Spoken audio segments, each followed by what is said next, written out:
And let me put some of these questions to Martin Brandt, who's a tech expert and the editor of the Precede Now Tech newsletter. Martin, great pleasure talking to you. So, every week I seem to be saying that the world is changing, the world is changing. Well, the world of music certainly seems to have changed, right, in the last week or 10 days. What's happening with AI, Drake, and all those other stories? So what we're seeing here is that music is being transformed by the ability for anyone to create, if they know how to. It's not as simple as it is to create an AI image yet, but it's easy if you are in the right community to create music that sounds like it was sung by a famous artist. And obviously this is causing all kinds of conversation in the music industry. Some people think it's a dangerous time for musicians because famous musicians are going to be cloned out of existence. Their unique advantage of being the only person to sound like Drake. Suddenly, if anyone can make a song like Drake, then maybe that's a problem. But you see other artists like Grimes actually embracing it and encouraging people to make music using AI versions of her voice. So, the entire question of copyright, all of those questions start to be raised. Can you copyright a voice if it is just based on training data on your voice? So it's not as if somebody's actually copying a song that you have performed. They've just trained data. What happens to copyright law?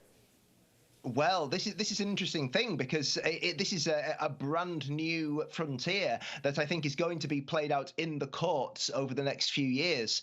Certainly in the world of AI image generation, we're already starting to see artists. They are going to court to complain about companies that have used their art to train AI engines that then can be asked to create something in the style of a particular artist. So certainly there is very likely going to be record labels and artists going to court over this kind of technology. But of course, this does make it democratic, right? If you're like me and you can't sing a single bar, you can suddenly start creating music and make it sound quite good. Sound exceptionally good.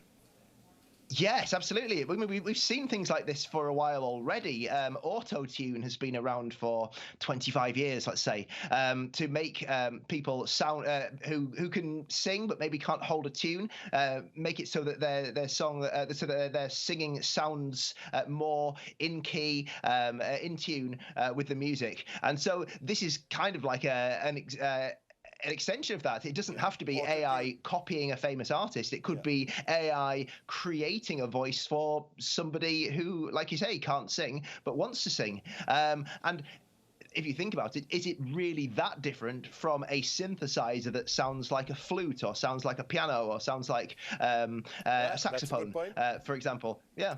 That's a good point. Well, thank you so much, Martin, for joining us. It's really interesting, exciting times that we live in. It looks like it's going to get more exciting every single week. Thank you so much for joining us.